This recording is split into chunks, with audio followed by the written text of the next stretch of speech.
So all I was doing in the video there was, because this rod was the second-hand one I bought, I had to attach the piston head to the rod, but I didn't know which way it was supposed to face, because the piston head actually has a dot here which signifies the front of the engine.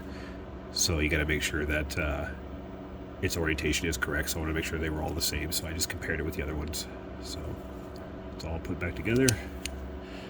And now we're ready to move on to the next step.